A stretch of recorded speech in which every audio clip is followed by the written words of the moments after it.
ટાટની તૈયારી કરતા મારા સાથી શિક્ષક મિત્રો, મને ખબર છે કે અત્યારે તમારા ટેબલ પર પુસ્તકોનો ડુંગર હશે. મનોવિજ્ઞાનના અઘરા સિદ્ધાંતો, ગુજરાતી વ્યાકરણના નિયમો અને એમાં આ નેશનલ એજ્યુકેશન પોલિસી એટલે કે NEP 2020ના પેલા ગૂંચવી નાખતા આંકડાઓ. ઘણા લોકોએ પીડીએફના પાના ફેરવીને થાકી ગયા છે, પણ પરીક્ષાના ટેન્શનમાં બધું મિક્સ થઈ જાય છે. પણ જરા વિચારો, જો આ આખી પોલિસી તમને કોઈ નાની એવી વાર્તા કે રમત જેવી ટ્રિક્સમાં સમજાવી દે તો?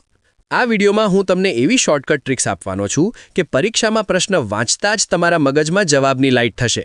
આપણે માત્ર માહિતી જ નહીં, પણ પરીક્ષામાં પૂછાઈ શકે તેવી એક બારીક વિગત અને લેટેસ્ટ અપડેટ્સ પણ કવર કરીશું.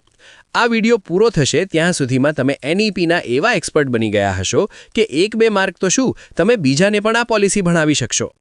ચાલો, સૌથી પહેલાં આપણે સમયના વહેણમાં પાછળ જઈએ અને ઇતિહાસને એવી રીતે યાદ રાખીએ કે ક્યારેય ભૂલાય નહીં. પરીક્ષામાં વારંવાર પૂછાય છે કે ભારતની આ કેટલામી શિક્ષણ નીતિ છે? જવાબ છે 3. આ આંકડો યાદ રાખવા માટે 1968-1986ની મેજિક ટ્રીક જુઓ. પહેલી નીતિ આવી 1968માં, જ્યારે ઇન્દિરા ગાંધી વડાપ્રધાન હતા.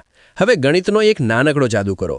68ના આંકડાને ઉલટાવી દો એટલે શું થાય? 86. તો બીજી શિક્ષણ નીતિ આવી 1986માં, જ્યારે રાજીવ ગાંધી વડાપ્રધાન હતા. અહીં એક ઝીણી વિગત યાદ રાખવા જેવી છે. 1986ની આ નીતિમાં 1992માં કેટલાક સુધારા પણ કરવામાં આવ્યા હતા, જેને પ્રોગ્રામ ઓફ એક્શન કહેવાય છે. અને હવે એના પૂરા 34 વર્ષ પછી 2020માં આ ત્રીજી નીતિ આવી છે. 1968, 1986 અને 2020 આ આંકડા હવે તમારા મગજમાં કાયમ માટે ફિટ થઈ ગયા હશે. પરીક્ષામાં જો એવું પૂછાય કે કેટલા વર્ષ પછી શિક્ષણ નીતિમાં મોટો બદલાવ આવ્યો, તો સીધો જવાબ છે 34 વર્ષ. હવે એ તારીખની વાત કરીએ જે ગુજરાત સરકારની પરીક્ષાઓમાં બહુ પૂછાય છે. કેન્દ્રીય કેબિનેટે NEP 2020ને કઈ તારીખે મંજૂરી આપી? આ તારીખ છે 29 જુલાઈ 2020.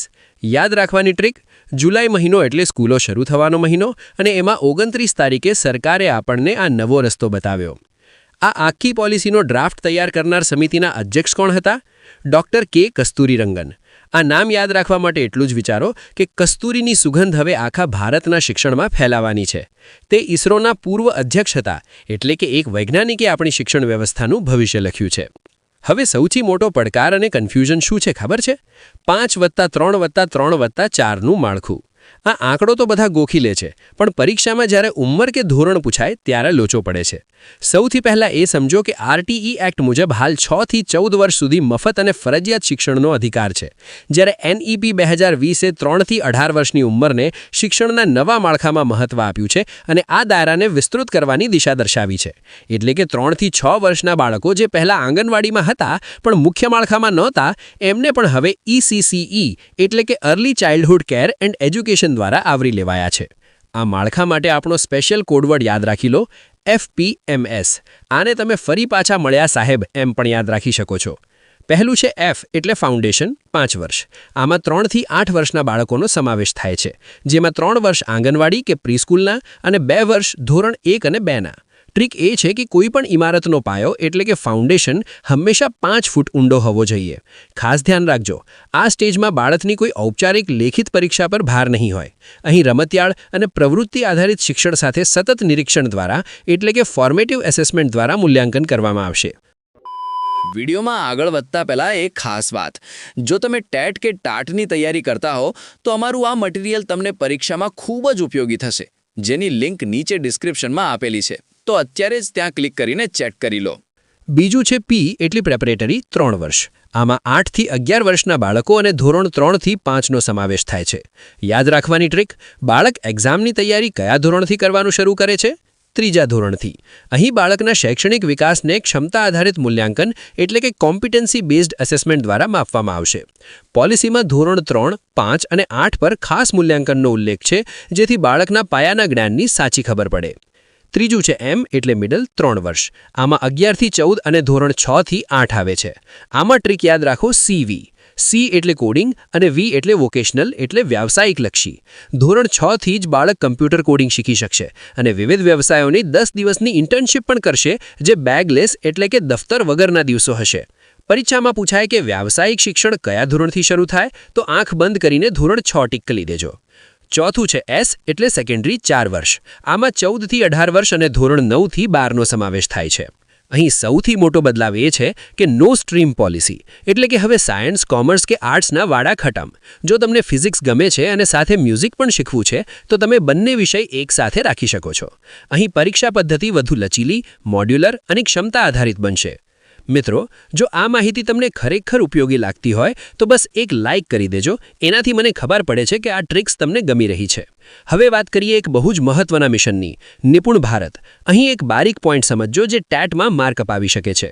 NEP 2020માં પાયાની સાક્ષરતા અને અંકજ્ઞાન એટલે કે FLN માટે 2025 સુધીનું લક્ષ્ય દર્શાવાયું હતું, પણ જ્યારે નિપુણ ભારત મિશન અમલમાં આવ્યું ત્યારે એનો અમલી ટાર્ગેટ 2026-27 રાખવામાં આવ્યો છે.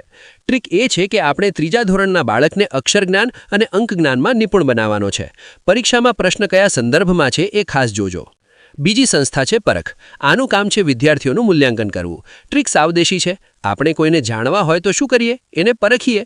બસ તો જ્યાં મૂલ્યાંકન કે અસેસમેન્ટ શબ્દ જુઓ ત્યાં પરખ ટીક કરી દેજો. એનું પૂરું નામ છે performance assessment, review and analysis of knowledge four holistic development. તમારે બસ પહેલો અક્ષર P એટલે પરફોર્મન્સ પકડી રાખવાનો છે. તમે શિક્ષક બનવા જઈ રહ્યા છો એટલે PTRનો પ્રશ્ન તો આવવાનો જ. NEP મુજબ સામાન્ય રીતે આ ગુણોત્તર 30:1 એટલે કે 30 વિદ્યાર્થીએ એક શિક્ષક હોવો જોઈએ. પણ જે વિસ્તારો સામાજિક કે આર્થિક રીતે પછાત છે ત્યાં આ રેશિયો 25:1 રાખવાની હિમાયત કરવામાં આવી છે. આ 25 અને 30ના આંકડા કન્ફ્યુઝ ન કરે એનું ધ્યાન રાખજો. ભાષા વિશે પણ એક સ્પષ્ટતા જરૂરી છે. NEP 2020 મુજબ શક્ય હોય ત્યાં સુધી ઓછામાં ઓછા ધોરણ 5માં અને જો વધુ સારું કરવું હોય તો ધોરણ 8 અને તેનાથી આગળ પણ માતૃભાષા અથવા સ્થાનિક ભાષામાં શિક્ષણ આપવાની હિમાયત કરવામાં આવી છે. ટ્રીક આપણીમાં હંમેશા સૌથી પહેલા આવે, એટલે કે પાયાનું શિક્ષણ માતૃભાષામાં જ હોવું જોઈએ. હવે ચાલો ઉચ્ચ શિક્ષણ અને બીજા મહત્વના લક્ષ્યાંકો જોઈએ. શિક્ષણ પાછળ કુલ GDPના 6% ખર્ચ કરવાની હિમાયત કરવામાં આવી છે. ટ્રીક આપણે શિક્ષણમાં છક્કો મારવાનો છે. બીજું, ઉચ્ચ શિક્ષણમાં GER 50% કરવાનો લક્ષ્યાંક 2035 સુધીનો છે.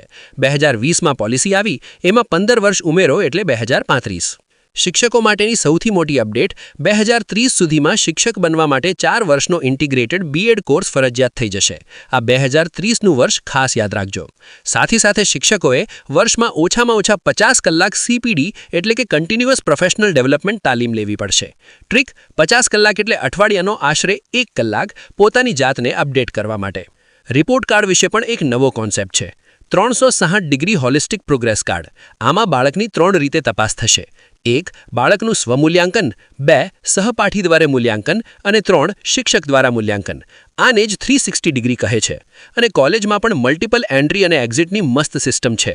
જો તમે 1 વર્ષ પછી છોડો તો સર્ટિફિકેટ, 2 વર્ષ પછી એડવાન્સ ડિપ્લોમા, 3 વર્ષ પછી બેચલર ડિગ્રી અને 4 વર્ષ પછી બેચલર ડિગ્રી વિથ રિસર્ચ. અને આ બધા માટે એક એકેડેમિક બેંક ઓફ ક્રેડિટ્સ બનશે જ્યાં તમારા પોઈન્ટ્સ ડિજિટલી સચવાશે.